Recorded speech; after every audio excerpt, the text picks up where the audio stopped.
प्रभु में प्यारे बहनों और भाइयों, आप सबको जय मसीह की।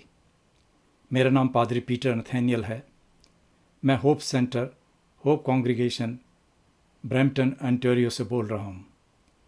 और आज की स्टडी के अंदर एक बार फिर आपका मैं वेलकम करता हूँ, स्वागत करता हूँ और उम्मीद करता हूँ कि खुदावंद के फजल से आप लोग सब ठीक ठाक होंगे।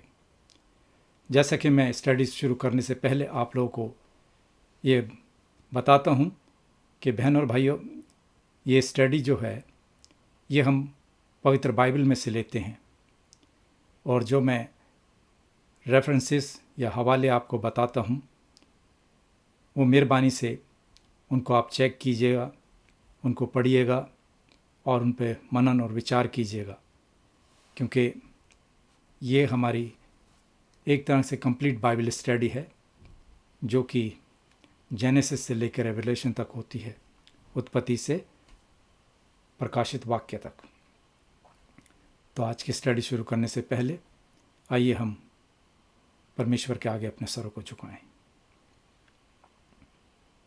धन्यवाद देते हैं परमेश्वर आपका कि आपने हमको एक नई ज़िंदगी दी, एक नई रोशनी दिखाई, एक नया मौका दिया खुदावन कि हम आपके हुजूर आ सके। और दुआ करते हैं खुदावन तमाम विश्वासियों के लिए, जहाँ कहीं भी आपके लोग हैं खुदावन, उन सब के ज़रिए आपके नाम की महिमा हो। हम आपका धन्यवाद देते हैं प्रभु जी कि आपने हमको भी ये समय दिया कि हम आपके पवित्र वचन बाइबल में से आपके बारे में जाने खुदावन, और जाने कि परमेश्वर ने अपने इकलौता पुत्र प्रभु यीशु मसीह हम गुनाहगारों के कारण इस संसार में भेजा। हमारे गुनाह खुदावंद यीशु मसीह ने अपने ऊपर लिए ताकि हम बचाए जाएं। हम आपके शुक्रगुजार हैं खुदावंद कि आपने हमको अपने परिवार के अंदर चुना, ना कि हमने आपको चुना खुदावंद। आपका शुक्र करते हैं खुदावंद कि आपने हमको हक बख्शा कि हम आपको अपना पिता कह सकें। आपसे विनती है खुदावंद, जितने इस स्टडी में भाग लेते हैं, जितने लोग इस स्टडी को सुनते हैं, उनको आप इतनी हिम्मत दें कि वो दूसरों तक आपके कलाम को बांट सकें और बता सकें कि बगैर खुदावन यीशु मसीह की मुक्ति नहीं। हम आपके शुक्रगुजार हैं खुदावन इस समय के लिए, और इस स्टडी को आपके सुपुर्द करते हैं खुदावन, और दुआ करते हैं कि इस स्टडी के लीडर आप हों। आप हम सबको अकल का दान बख्शें ताकि हम आपके कलाम को महज सुनने वाले नहीं बल्कि अपनी ज़िंदगी में उतार के दूसरों को बताने के काबिल बन सकें। अपनी गलतियों के लिए माफ़ी मांगते हैं और ये प्रार्थना मांगते अपना उद्धारकर्ता प्रभु यीशु मसीह के नाम से, आमीन।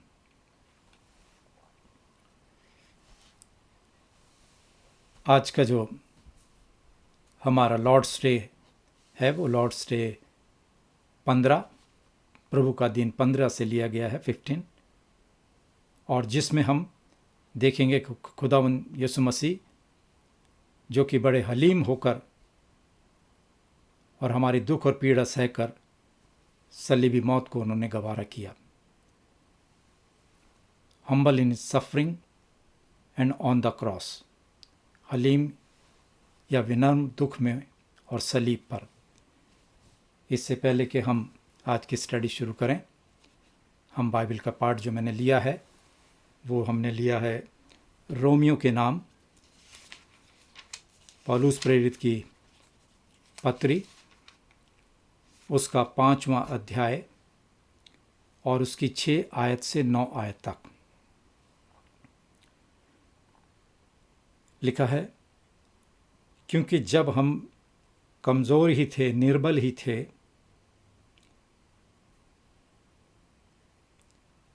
तो मसीह ठीक समय पर भक्तिहीनों के लिए मरा। किसी धार्मिक जन के लिए कोई मरे ये तो दुर्लभ है, परंतु क्या जाने किसी भले आदमी के लिए कोई मरने का भी ही आप करे।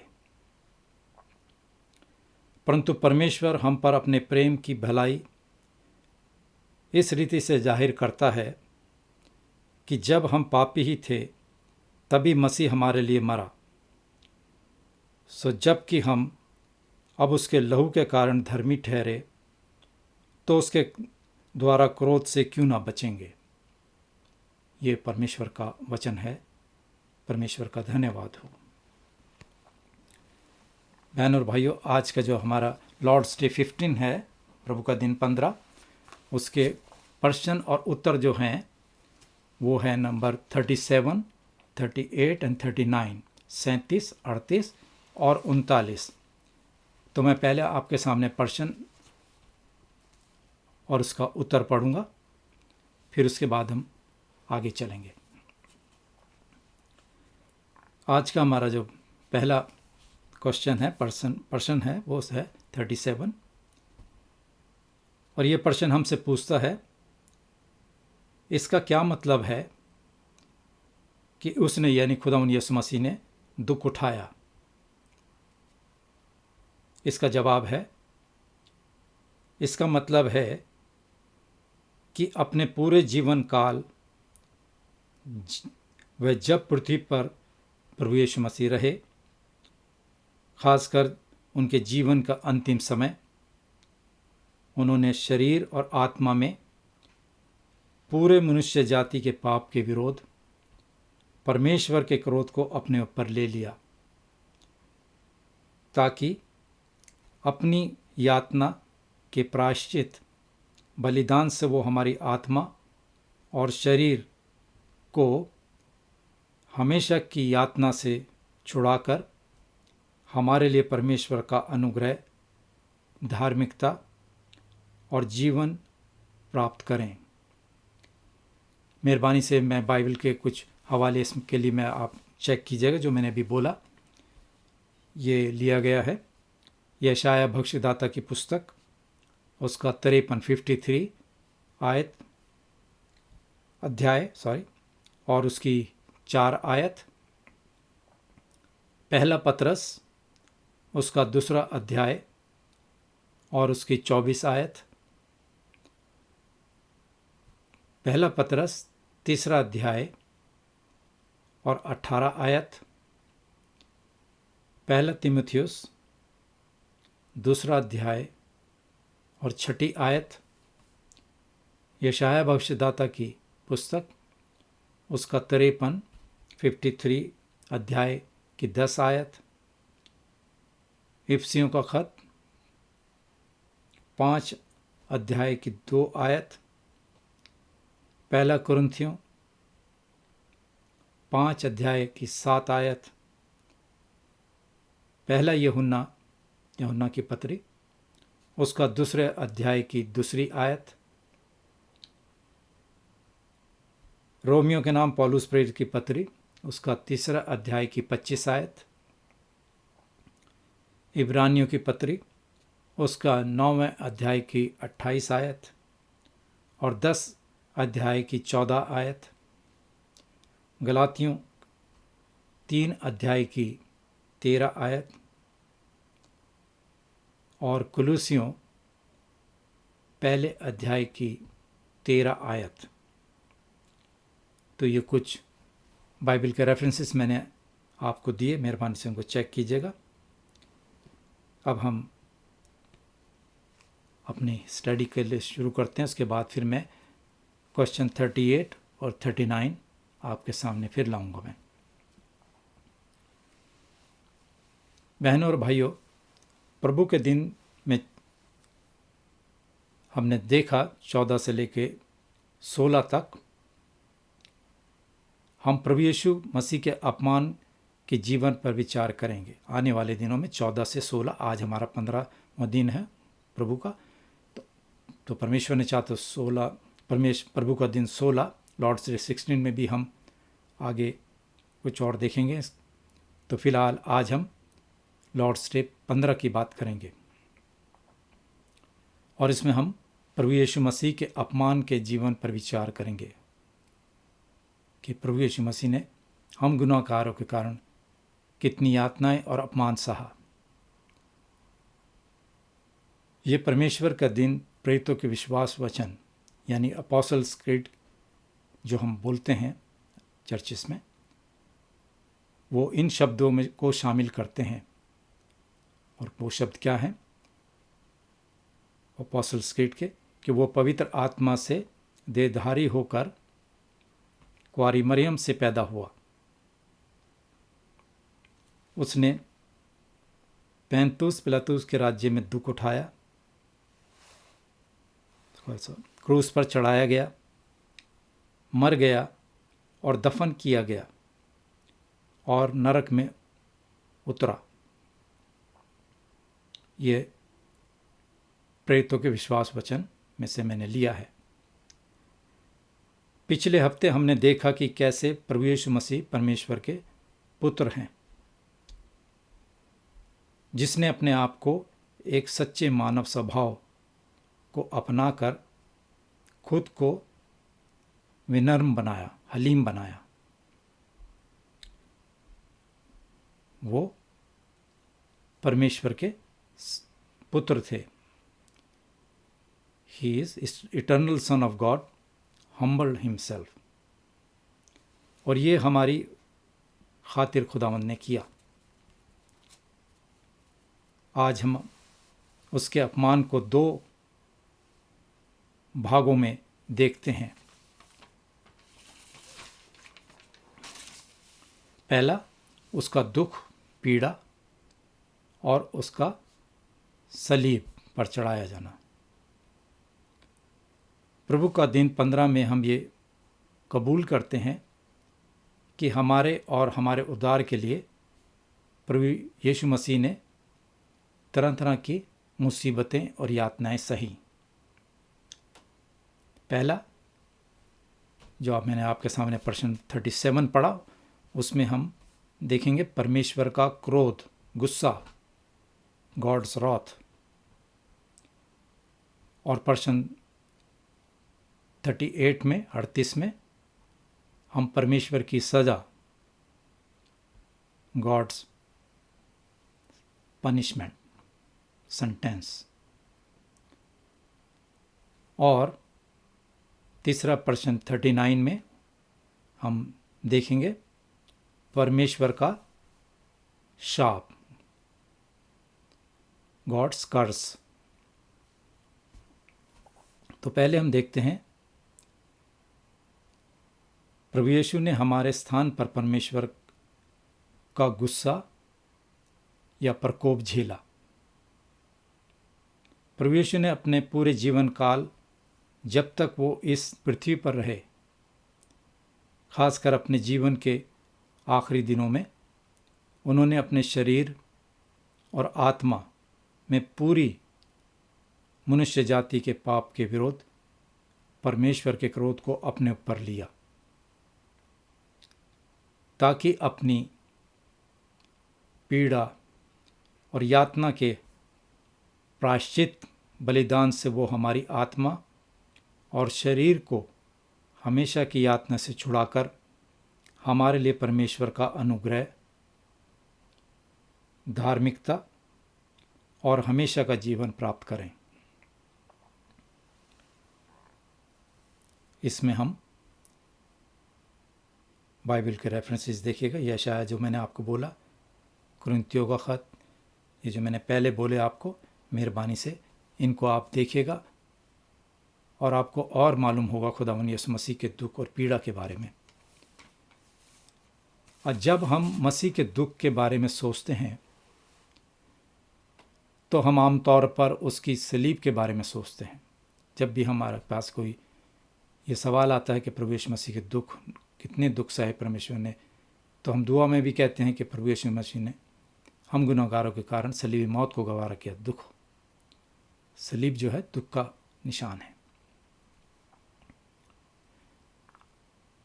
और जब हम सलीब के बारे में सोचते हैं तो मैं सोचता हूँ कि आपका अंदाज़ा, आपका अनुमान सही है। निश्चित रूप से ये वो जगह है जहाँ प्रभु यीशु ने हम गुनहगारों के खातिर अधिक दुख और कष्ट सहा। और यही समाचार का भी केंद्र है। जो हम सुसमाचार पढ़ते हैं उसका फोकस भी यही है। अगर हम मत्ती की इंजील के 28 अध्याय हैं मत्ती की इंजील में, उसमें उनमें से 9 अध्याय प्रभु यीशु मसीह के जीवन के आखिरी हफ्ते से संबंधित हैं। मिसाल के तौर पे जैसे गतसमनी में प्रभु यीशु मसीह अपने पिता से प्रार्थना करते हैं, उसके बाद उनका यातना सहन करना, उसके बाद सलीब पर चढ़ना और उनकी मौत, और फिर उसके बाद खुदा यीशु मसीह का मुर्दों में से जी उठना, मृतकों में से जी उठना। इसी तरह से मरकुस रचित सुसमाचार, उसमें 16 अध्याय हैं। उनमें से 6 अध्यायों में हमें इन बातों का पता चलता है, और लूका रचित सुसमाचार के 24 अध्याय में से 6 अध्याय भी इसी बात को बताते हैं। और अंत में यूहन्ना रचित सुसमाचार, उसमें 21 अध्याय हैं, 21 चैप्टर हैं, और 9 अध्याय इसी बात की पुष्टि करते हैं। अजीजों, लेकिन सवाल ये है कि प्रभु यीशु का दुख कब शुरू हुआ? प्रभु यीशु मसीह का दुख तो तभी शुरू हो गया था जब प्रभु यीशु मसीह ने अपने पिता के साथ अपनी महिमा छोड़ी और मनुष्य बन गए।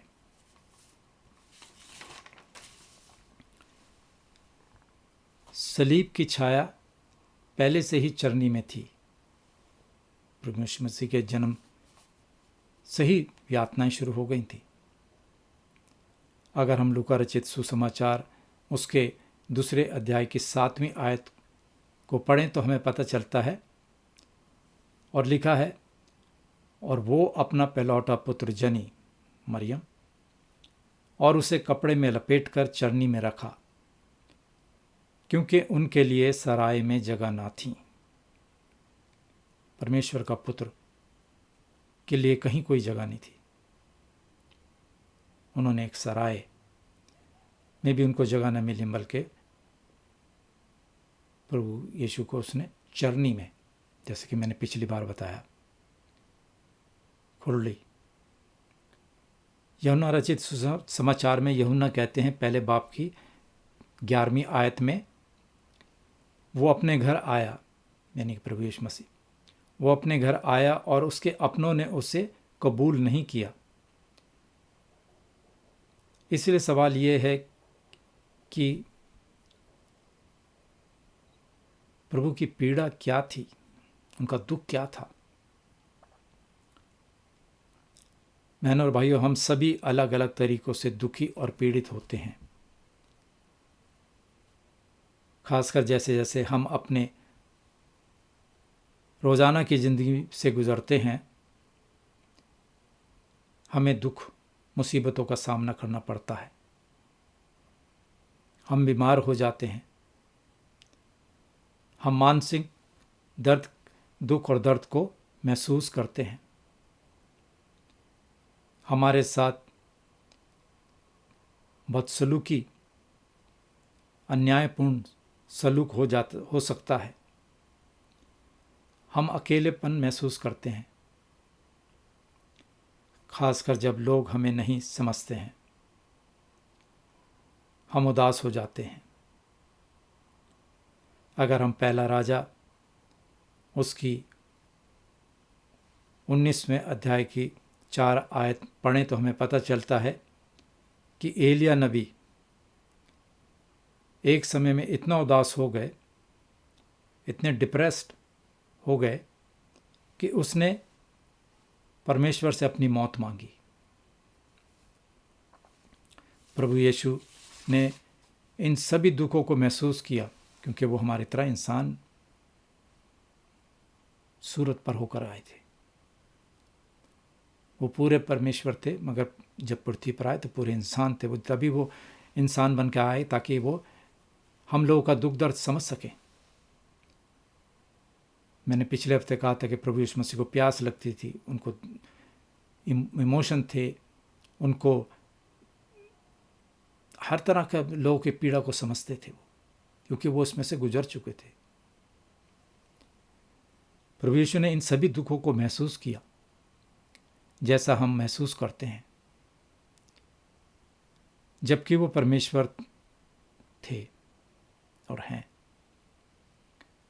और मुक्ति लाए थे, हम गुनाहगारों के कारण मुक्ति, ताकि हम बचाए जाएं। मगर ज़्यादातर लोगों ने उनको स्वीकार नहीं किया, उनसे नफरत की, प्रभु पर झूठा आरोप लगाया, उस पर अत्याचार किया और आखिर में उन्हें मार दिया। प्रभु यीशु का दुख और पीड़ा हमारी तुलना से अलग थी। उसका दुख उसके लिए अनोखा था, यूनिक था। किस तरह से? वो इस तरह से प्रभु यीशु की दुख पीड़ा इस मायने में अनोखी थी कि वह सिर्फ शारीरिक रूप से पीड़ित नहीं थे। प्रभु ने हमारे पापों के कारण परमेश्वर के गुस्से को, नाराजगी को, क्रोध को, उसका सामना किया। और हम इस बात को कबूल करते हैं अपने प्रश्न उत्तर 37 में, जो अभी मैंने आपके सामने पढ़ा, कि पृथ्वी पर अपने पूरे जीवन के दौरान और खासकर आखिरी दिनों में मसीह शरीर और आत्मा में परमेश्वर के क्रोध के खिलाफ पूरी मानव जाति के पाप के खिलाफ उन्होंने सहा और कायम रहे इस पे। और इस बात को पवित्र बाइबल साफ करती है, जो कि यशायाह नबी ने अपने 53 चैप्टर के 4 और 5 आयत में लिखा है। और यशायाह नबी कहते हैं, निश्चय ही उसने हमारे रोगों को सह लिया और हमारे दुखों को उठा लिया, तो भी हमने उसे परमेश्वर का मारा कूटा और दुर्दशा में पड़ा हुआ समझा। परंतु वो हमारे ही अपराधों के कारण घायल किया गया, वह हमारे अधर्म के कामों के कारण कुचला गया। हमारी ही शांति के लिए उस पर ताड़ना पड़ी, कि उसके कोड़े खाने से हम लोग चंगे हो जाएं। देखिएगा, परमेश्वर ने हमको बचाया। और सारे जो मैंने भी आपके सामने पढ़ा, दुख, मुसीबत, कोड़े जो मेरे और आपको लगने चाहिए थे, वो परमेश्वर ने अपने ऊपर लिए, ताकि हम उसके कोड़े खाने से भले चंगे हो जाएं। पतरस अपने पहले पत्री में उसके 3 अध्याय के 18 आयत में कहते हैं, इसलिए कि मसीह ने भी, यानी अधर्मियों के लिए धर्मी ने पापों के कारण एक बार दुख उठाया, ताकि हमें परमेश्वर के पास पहुंचाए। वह शरीर के भाव से तो घात किया गया, पर आत्मा के भाव से जिलाया गया।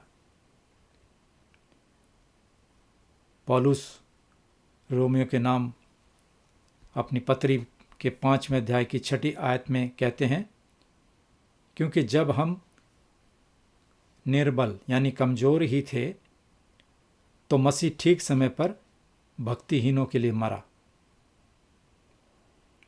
पापियों के लिए। प्रभु यीशु के दुख और हमारे दुख के बीच एक बड़ा फर्क है, अंतर है। और वो ये है कि प्रभु यीशु ने जो कष्ट सहा,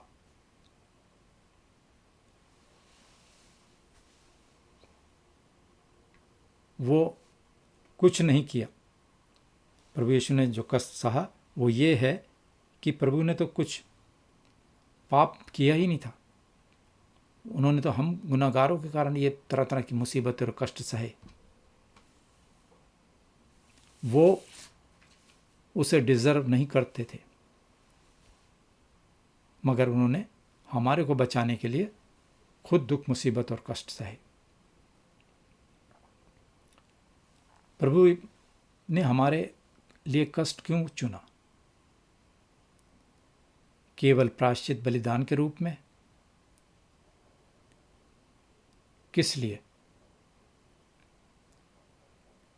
इसका जवाब है प्रभु यीशु मसीह का प्यार हमारे प्रति। पहला, प्रभु यीशु को हमारी जगह पर सामना करना पड़ा ताकि वो हमें मुक्त कर सके, बचा सके। हमेशा की निंदा से, शरीर और आत्मा से, दोनों को। परमेश्वर ने अपने क्रोध को हमसे दूर किया और उसे अपने बेटे पर रखा। हम पढ़ते हैं रोमियो के नाम पौलुस प्रेरित की पत्री, उसके 5वें अध्याय और उसकी 8 और 9 आयत में कि परंतु परमेश्वर हम पर अपने प्रेम की भलाई इस तरह से जाहिर करते हैं कि जब हम पापी ही थे तभी मसीह हमारे लिए मरा। जबकि हम अब उसके खून के कारण धर्मी ठहरे तो उसके द्वारा क्रोध से क्यों ना बचेंगे। और इसी में रोमियो के 8 बाब की पहली आयत में हम पढ़ते हैं, सो अब जो मसीह यीशु में हैं उन पर दंड की आज्ञा नहीं। जिन्होंने खुदावंद यीशु मसीह को अपना उद्धारकर्ता स्वीकार कर लिया, मान लिया, उन पर अब दंड की आज्ञा नहीं। दूसरा, वो हमारे लिए यानी अपने लोगों के लिए 3 वस्तुएं, 3 चीज़ें हासिल करते हैं। पहला, वो 3 चीज़ क्या है मैं आपके सामने बताता हूँ। पहला, परमेश्वर का अनुग्रह यानी परमेश्वर का ग्रेस। दूसरा, परमेश्वर की धार्मिकता, हिज राइचियसनेस। और तीसरा, हमेशा का जीवन प्राप्त करें यानी इटर्नल लाइफ। तो 3 बातें, परमेश्वर का अनुग्रह, उसकी धार्मिकता और हमेशा का जीवन। परमेश्वर हम पर अपनी सारी आशीषें हम पर उंडेल देते हैं, जिसके हम योग्य यानी लायक नहीं हैं।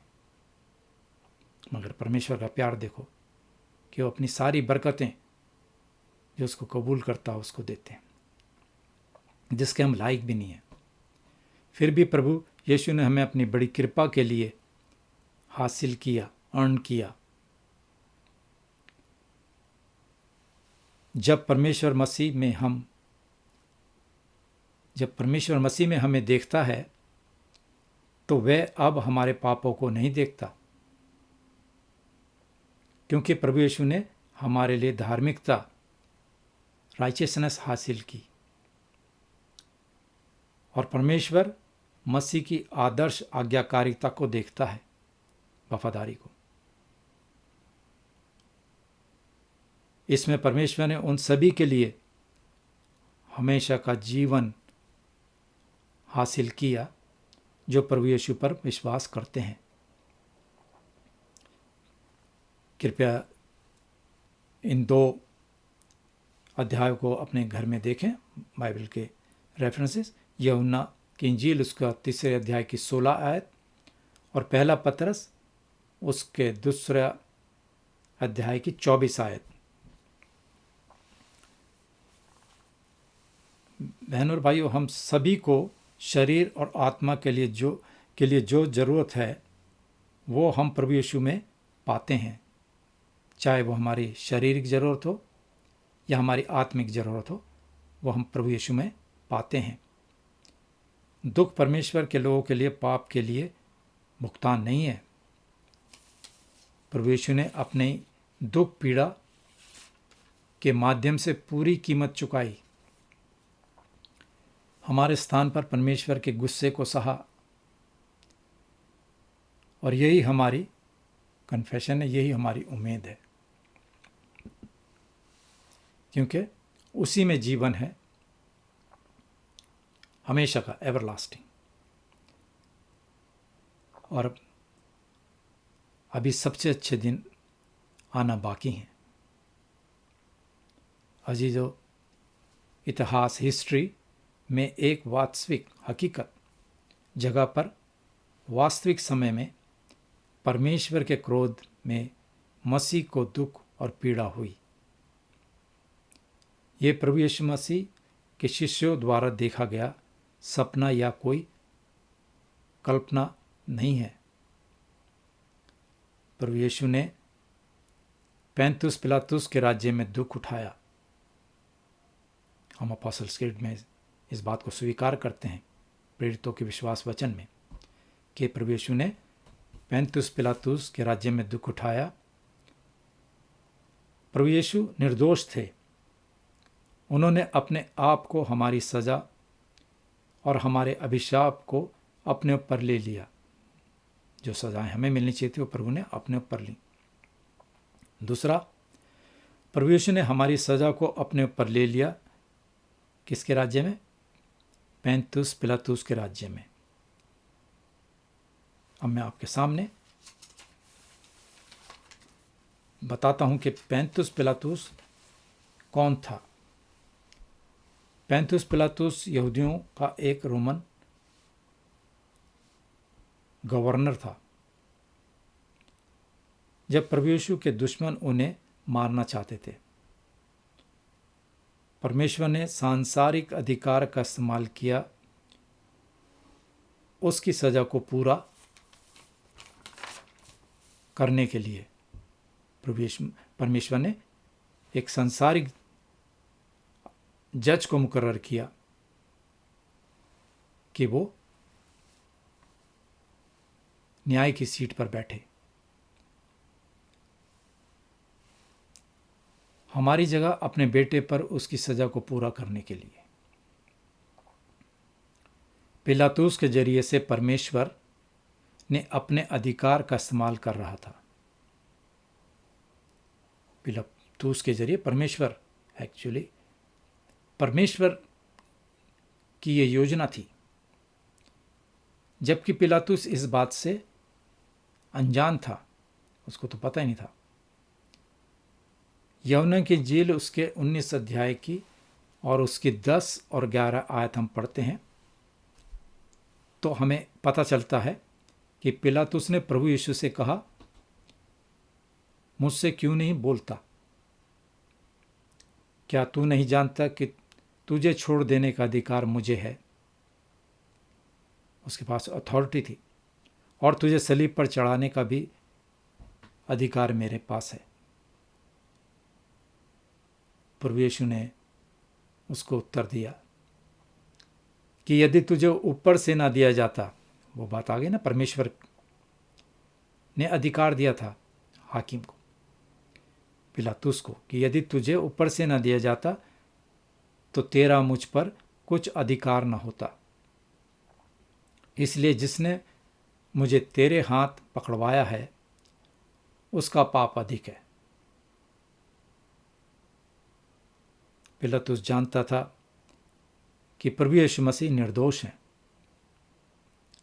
अगर हम और आगे हम बाइबल के रेफरेंसेस देखें तो हमें पता चलता है कि 3 बार उसने यहूदियों से कहा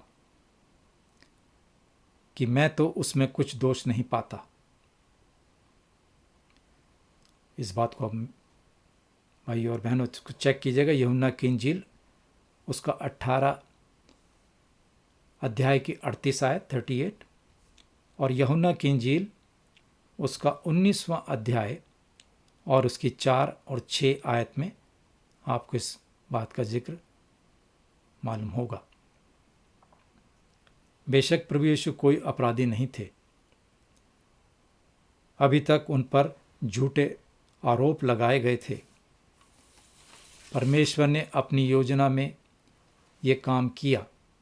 ये परमेश्वर की योजना थी कि दुनिया के बनाने से बहुत पहले ही ये परमेश्वर की योजना थी कि प्रभु यीशु मसीह दुख उठाएंगे, कि परमेश्वर का इकलौता पुत्र, प्यारा बेटा को सजा सुनाई जाएगी एक दुनियावी जज, न्यायाधीश के द्वारा, एक रोमियो गवर्नर पिलातूस के जरिए। मेहरबानी करके यूहन्ना की इंजील उसका 19वां अध्याय और उसकी 12 आयत से 16 आयत तक आप इसको चेक कीजिएगा, पढ़िएगा। यूहन्ना की इंजील उसका 19वां अध्याय उसकी 12 आयत से 16 आयत तक। हम अपने प्रभु के दुख और पीड़ा में पिता परमेश्वर का ज्ञान, उसका विजडम और हाथ को देखते हैं। प्रेरितों के काम, एक्ट्स ऑफ अपोस्टल्स, उसका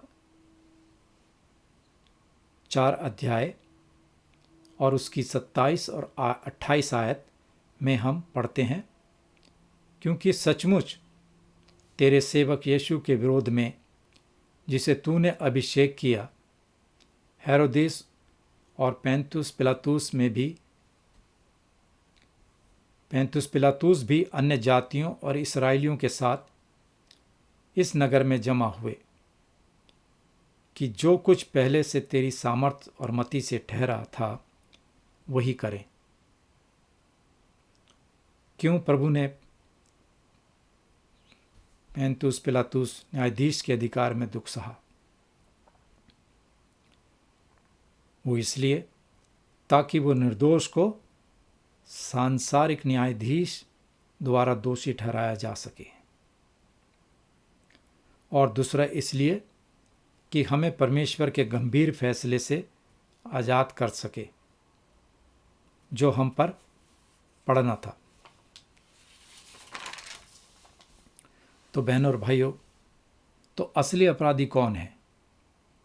ये एक क्वेश्चन मार्क है हमारे लिए। प्रभु यीशु मसीह तो नहीं थे। असली अपराधी कौन है? इसका जवाब है, असली अपराधी हम हैं। हमने परमेश्वर के कानून को तोड़ने के लिए और परमेश्वर की निंदा जो हमें मिलनी चाहिए तो परमेश्वर ने ली। जो निंदा, जो दुख, जो कष्ट हमें चाहिए थे, हमें मिलने चाहिए थे, फिर भी प्रभु यीशु को हमारे स्थान पर सज़ा सुनाई गई, ताकि उसके लोग इस सज़ा से मुक्त हो जाएं। उस सज़ा को हमारे पास से हटाकर प्रभु ने अपने ऊपर ले लिया। आइए इन शब्दों को सुने जो कि कुरिन्थियों के नाम पौलुस प्रेरित की दूसरी पत्री उसके 5वें अध्याय और उसकी 21 आयत में लिखा है। जो पाप से अज्ञात था उसी को उसने हमारे लिए पाप ठहराया, कि हम उसमें होकर परमेश्वर की धार्मिकता बन जाएं। हम यशायाह नबी की पुस्तक उसके 53 अध्याय की 5 आयत में ये भी पढ़ते हैं कि हमारी ही शांति के लिए उस पर ताड़ना पड़ी, कि उसके कोड़े खाने से हम चंगे हो जाएं। प्रभु यीशु ने ना सिर्फ परमेश्वर के क्रोध को सहा और परमेश्वर की सज़ा को, बल्कि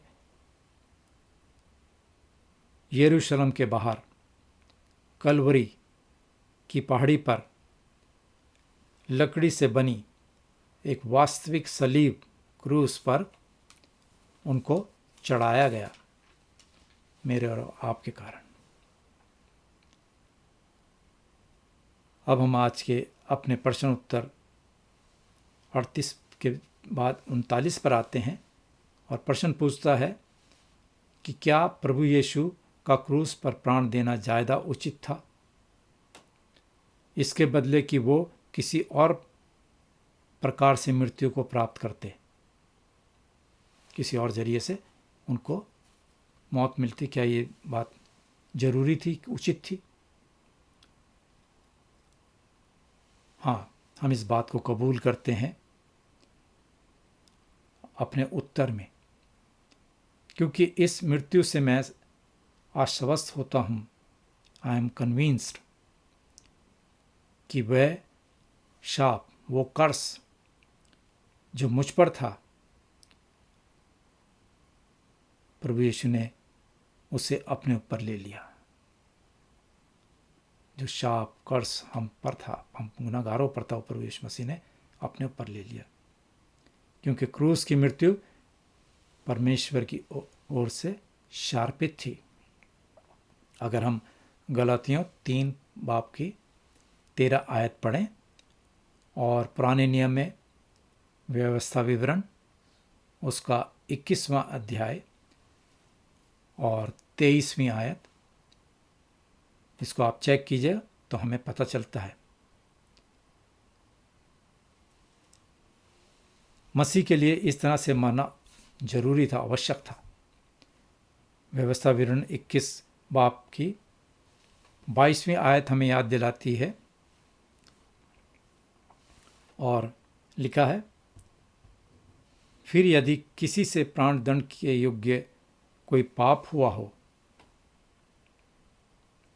जिससे वो मार डाला जाए, तो तू उसकी लाश को, उसकी लोथ को पेड़ पर लटका दे, और जो लटकाया गया हो वह परमेश्वर की ओर से शार्पित ठहरता है। और ये हम देखते हैं कि ये मसीह में पूरा हुआ, जिसने हमारे स्थान पर अभिशाप लिया।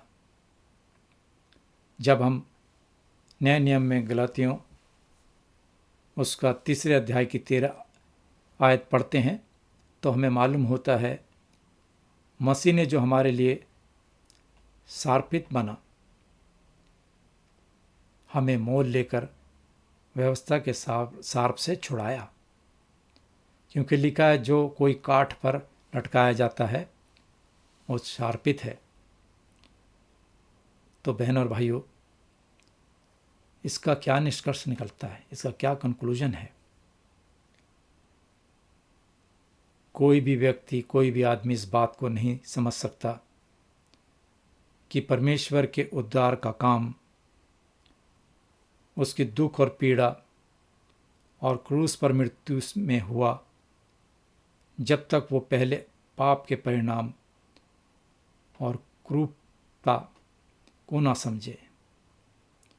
इसीलिए सलीब एक ठोकर है, एक बाधा का कारण है, एक अपमान है उस इंसान के लिए जो परमेश्वर के प्रति अपने पाप की सच्चाई से वाकिफ ना हो। इस वजह से कुछ लोग सलीब के बारे में प्रचार नहीं करते और ना करना चाहते हैं, क्योंकि वे पाप और उसके परिणाम को नहीं प्रचार करना चाहते। मसीह की पीड़ा और क्रूस पर चढ़ाए जाने को कबूलने से हमें दुनिया की दुश्मनी और रिजेक्शन, अस्वीकारता मिलेगी। इस तरह हम मसीह के दुख और पीड़ा में शामिल होंगे। पौलुस अपनी पत्री में कहते हैं, 1 कुरिन्थियों उसके पहले बाब की 23 आयत में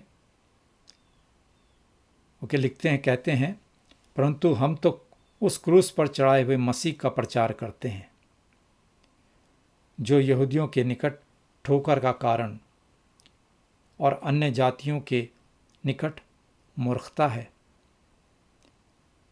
हम मसीह को क्रूस पर चढ़ाए हुए को ऊंचा उठाएं, जो कि मार्ग, सच्चाई और जीवन है।